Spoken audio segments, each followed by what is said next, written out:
Good morning. Today, I want to talk to you about something that Pete Hegseth said at this morning's Pentagon briefing that's completely honest.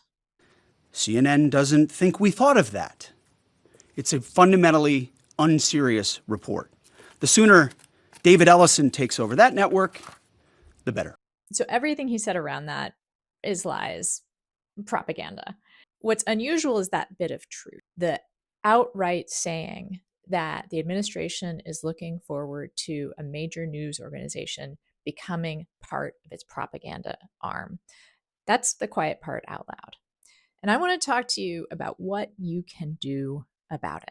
The first thing you can do is get off X. I'm just completely serious. Twitter, whatever it's called, it's a cancerous mold on the body politic of America and perhaps the world. So get off X. It's okay to stay on social media. In fact, it can be beneficial, and I'll get to that in a second. The other thing you can do is to diversify your media sources.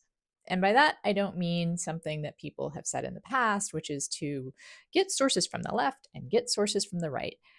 I think you can pretty safely cut out most things that are associated with the right these days. When I say diversify media, I actually mean look at lots of different regions and lots of different types of media. You want newsletters, you want podcasts, you want specialty organizations, publications that cover specific things like climate and science. I especially recommend there's a news organization called Stat News. And then there's Heated, which is a newsletter on Substack, but it's a really good newsletter.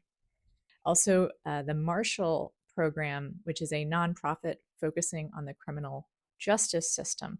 Once you find a place you like, get to know who those reporters are, follow them on social media. They're going to link outward to places that they trust. And that's a great way to grow the diversity in your own diet. You're just going to grow your circle of trust.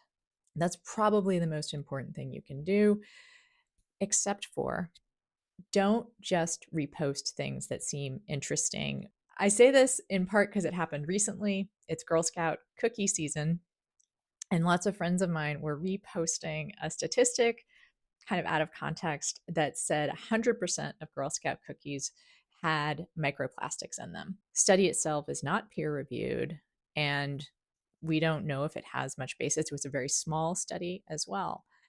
So it sounds like it's true. There are microplastics everywhere, but I think Girl Scout cookies are safe.